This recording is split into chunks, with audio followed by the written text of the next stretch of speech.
applied in the different sports. Now I know Coach Bergman understands this because he was a ball player. And so he knows that what it is that the way a third baseman moves, it looks so easy and cat-like to get a ground ball, right, and then throw it to first. Can there be anything tight in that? Nothing, right? Well, that's athleticism. Now, athleticism should apply to rowing. Now, rowing's kind of traditional in many ways, but I'll tell you the way rowing's going now, it's very untraditional in its scientific approach as a sport, right? We're stepping away from that. And part of the step away is a step toward athleticism.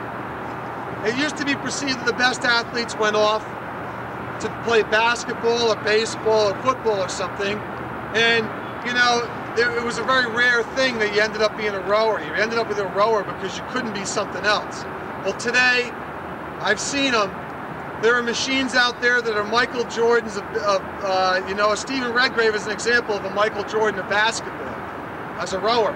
Except now, Stephen Redgrave's kind of lucky because now there's a dozen of him that are coming up.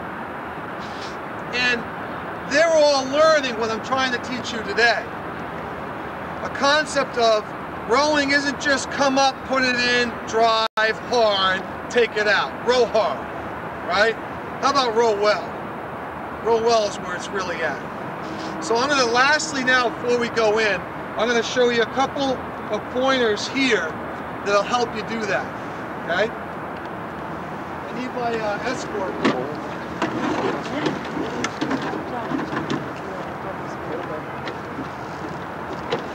I got a lot of faith in this. Just yeah, whatever you want, level it. As long as I got to take the blade off the board. How you doing this work?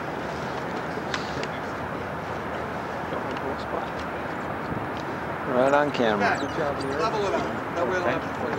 Just stay with it. I don't want you to sit. Just sit. Level.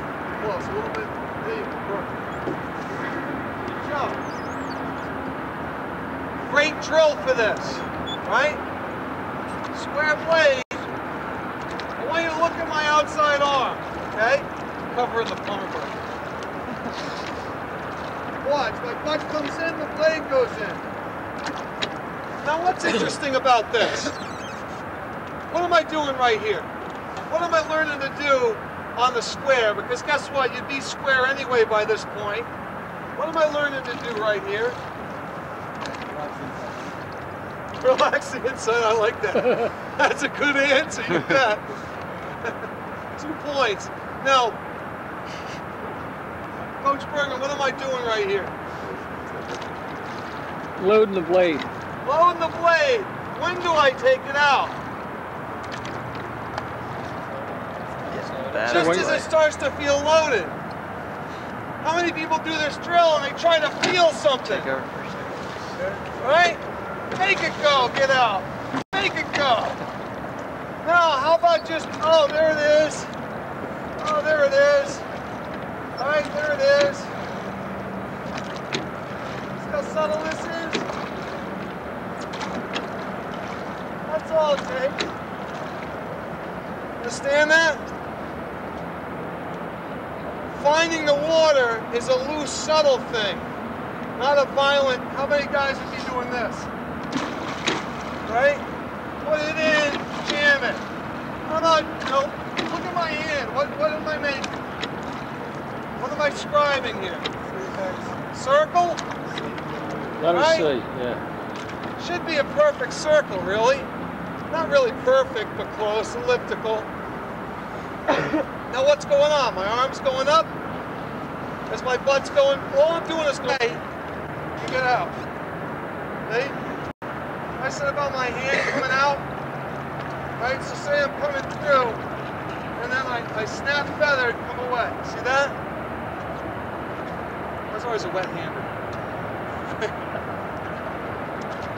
All right, so coming through.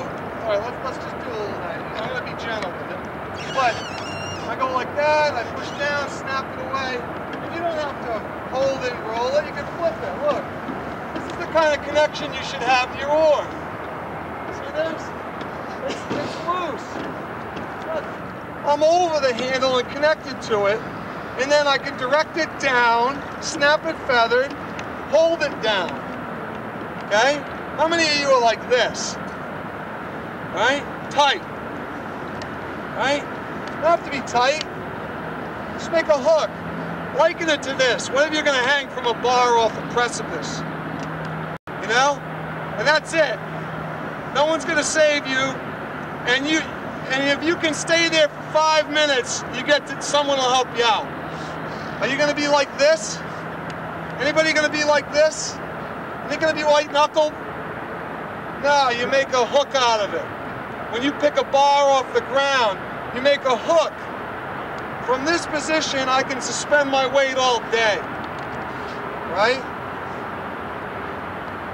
And it's a directing thing. There'll be a moment where in the top of my palm, base of my fingers, the handle is pressing against it. I've delivered that up here. I've brought it to that.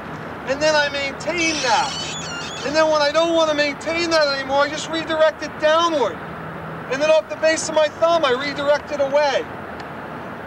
And it'll return somewhere off into like the middle of my hand. I have the ability to get ahead of the handle, right? Or let the handle get away from me. That kind of connection. And let me describe it as better not connection, but containment. Let me ask you this, when you're driving down the road, how do you hold the steering wheel? Loose. Do you know where it is? Do you know what position you've got it in? And don't you make little movements to adjust it? Say you got a shifter. Don't you shift and then you're loose with your hand on the shifter? What's the difference with the oar?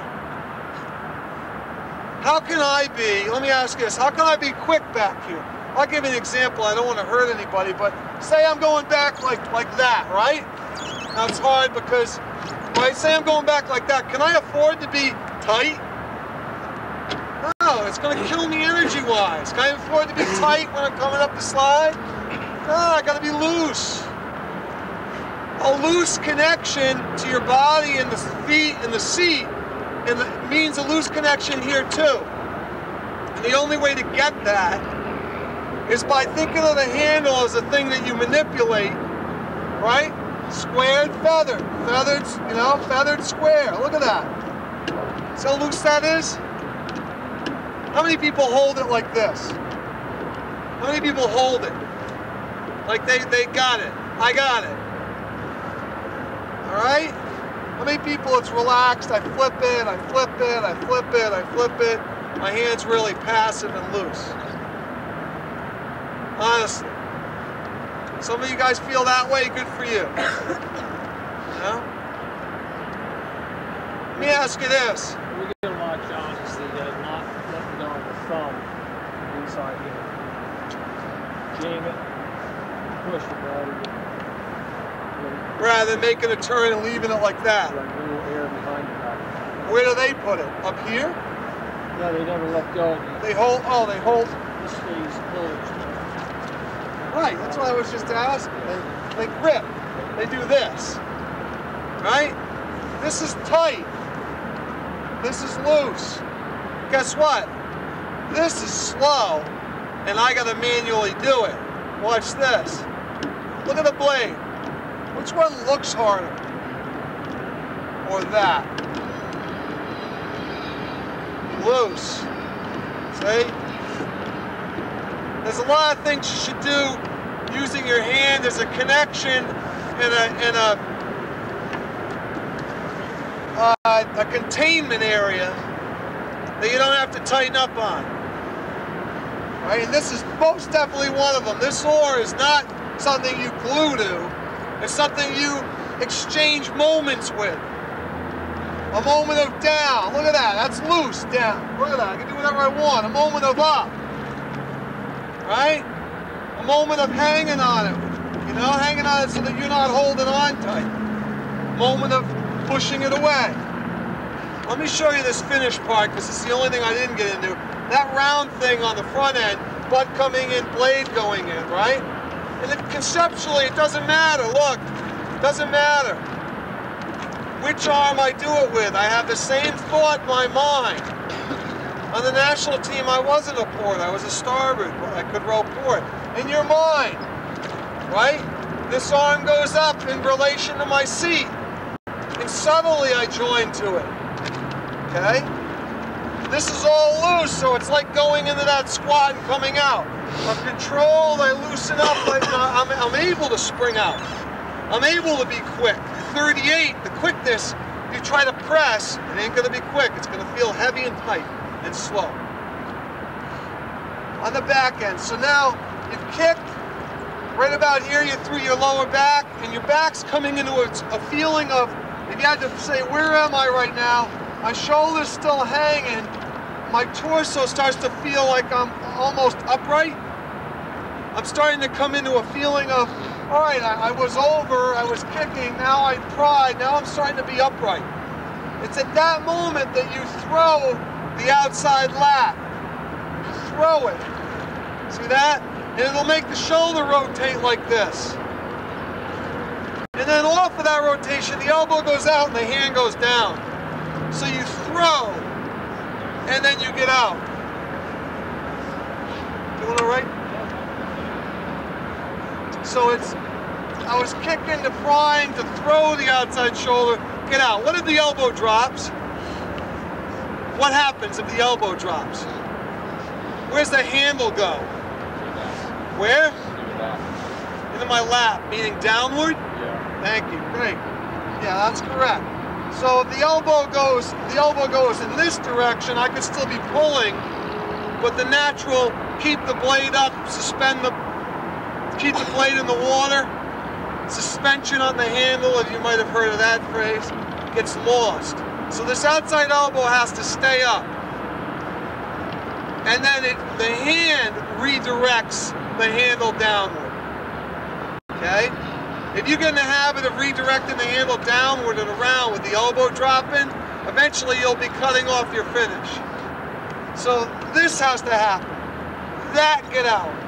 That get out. And you can feel like it's like literally just like that. It's like that get out. Look how my blade stays in. Right? Now because I'm in the stern, it's pulling, isn't it? Right. That. So clearly, I just did this yesterday with the guys up in Princeton. I had them row in and out of square blade. Here's why. With the blade not feathered and being square, you are forced to take the blade out or dump it out. But coxswains, how will you know whether someone's blade is ripping out or being taken out properly? What will happen to the boat? What? New cocks? Coxswains. Why? What happens if one person in a boat rips their finish out? What's the boat do? Dumps to that side. You know, I was in a seat race in '90 for the 8, and a Harvard grad, just out of Harvard varsity, Pete Sherris, the hottest thing on the planet. In the pecking order, he and I were the first to seat race each other for the engine room of the starboard side. And we did 1 4-minute piece. And when we switched up, I took 10 strokes, and there was a sigh in the boat, thank God. The whole row they did, it was down to the starboard side with Sherris. We did another 4, I beat the guy by 2 lengths open water in a 4-minute piece at a controlled rate, just because the boat was set. You know, I don't think I rode any harder than the guy, but I supported my finish and then got out. Okay? Now, if one guy does it 1 stroke, another guy does it another, what does the boat start to do? And in these stiff resolutes, how does that feel?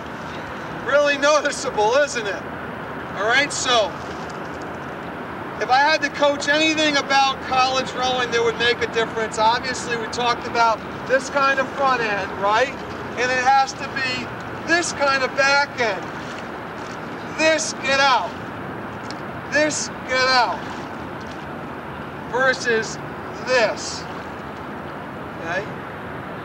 Versus dumping it out. Let me ask you this. When I do this, which one feels like the boat falls off the starboard? What's this one like? And then what's this one like? falling over. Hear that? The one that's supported, he feels like it's going that way. The one that's not, he feels like it, well, like it did that. All right? Now, what if you do? It's not just a question of stability.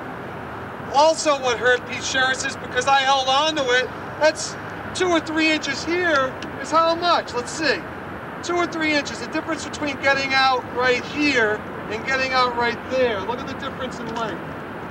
Man, it's about that much on the blade. Okay? Capiche? All right, now before we go inside, do we have any questions about what we're looking at here? Yeah? Where exactly do you want to worry about squaring up the blade? Great question. Is there one place where you should always square up? What? Say that again?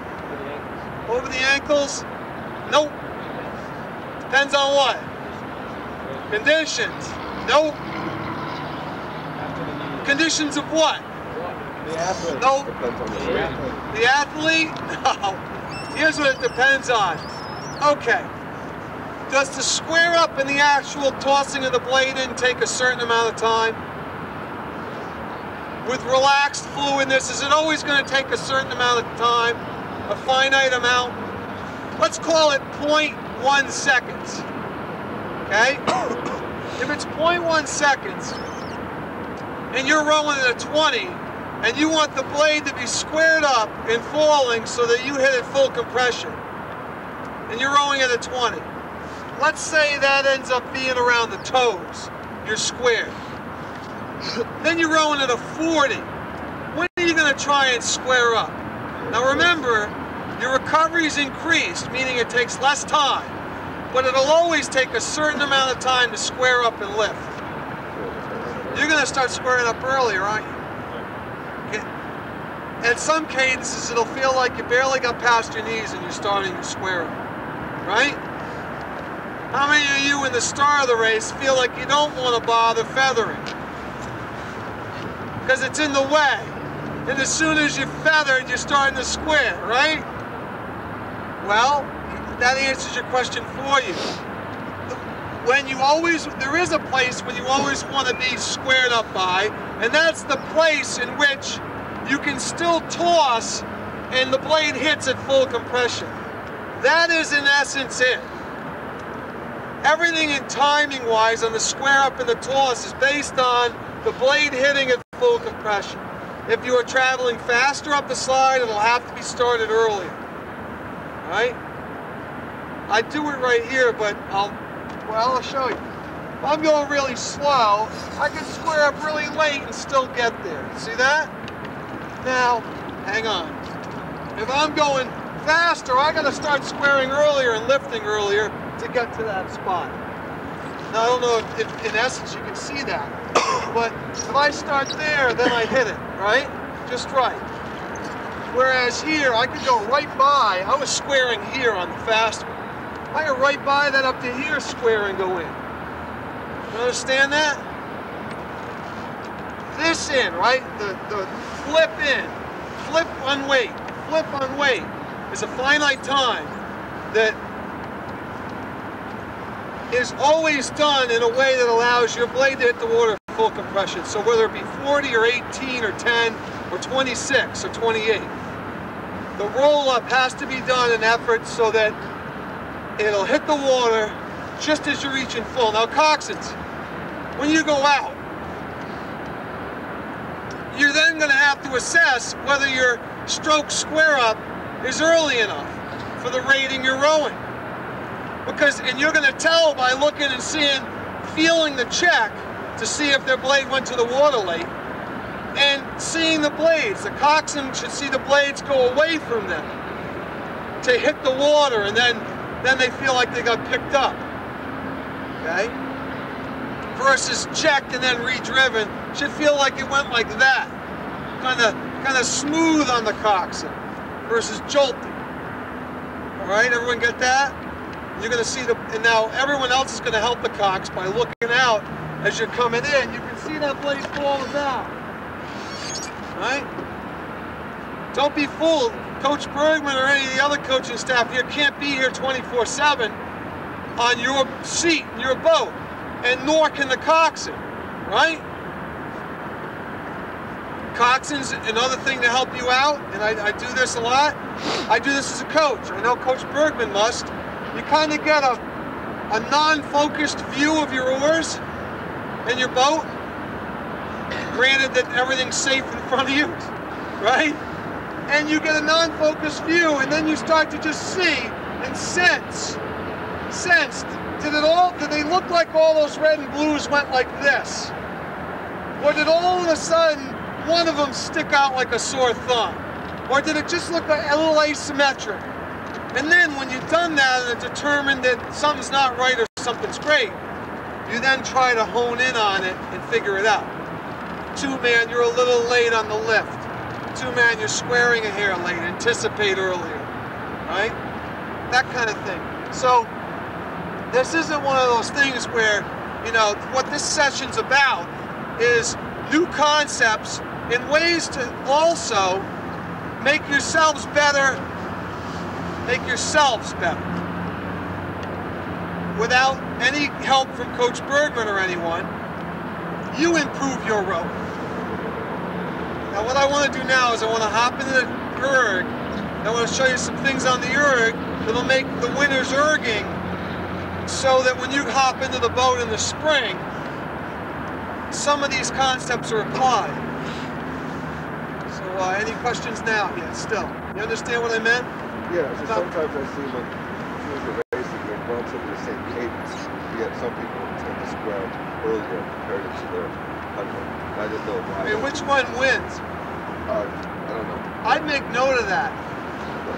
And 9 times out of 10, I'd say that if all things given even, the crew that rolls up a hair earlier has a better chance of hitting the catch right. If you roll up late, you are delayed. It's like someone not opening. You've got to... How much? 45. Perfect. You've got to... When you go through a door, this is how simple rowing is. When you go through a door, do you come up to the door, just about hit it, open it, and then go through? How many people do that? Don't you kind of prep, reach, take the door, go through? And some people, they're closing the door behind them as they go, right? Well, that's the blade going to the water. All the motions you do with your hand, right, are similar to what you do. You got to make this right here an extension of you, so that you were pretending that you were putting your hand in the water and joining with it, and that it was like that your hand could easily rip. You've got to join in like that. I swear to you, it should feel like this. When I feel like I'm rowing, I feel like I was going this way, and then I was going that way. And then I was going this way again. It feels continuous. It feels like I don't stop. And yet I don't feel like I'm making a lot of effort in one area. I feel like my mass is working with me, or I'm working with it, and then I come down and it goes like this, right? Look how quiet this is. Now watch if I interrupt that. Feel the dock? Watch how quiet this is. Feel how quiet this is. Right? Now, watch. Feel that? What happens to the one where it's abrupt? Right? Think of all the jumpies you could do if it was like this. See how smooth that is? It's still really loose. Dock's quiet. I'm managing my momentum. On the ones where I was quiet, it felt half as hard. Because everything feels hard right now.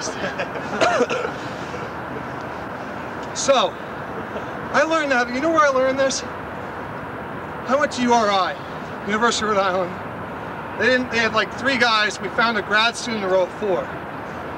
And the squad at the time, this is like 85, had a great lightweight team. They came down here, won the Dad Vale. Big thing for them. And I used to run with those guys in the winter, right? And they would stop every mile and do jumpies. First time I did it, I was dead. After about 2 miles, and I caught up with them an hour later at breakfast. And they were all laughing. By the end of that season, I was leading them. These are fast lightweights, gutsy lightweights, and I was leading them. Some of them went on to be national team members, actually, Steven Peterson. And when I learned that when you do the jumpies, if you're just power and abandon and reckless and you don't manage your weight works against you. But now, I mean, everybody here just try to do a jumpy where you don't feel like when you land, right? It's hard. It feels like you just slow down and then you loose and you spring up. Try to make it light. Make it light on your feet. Make it light on your feet. Now I see abrupt over there. Look, weighing up, weighing up. Do some of those again.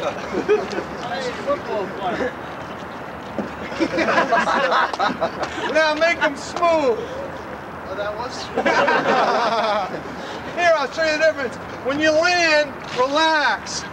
Relax. Don't try to feel the ground when you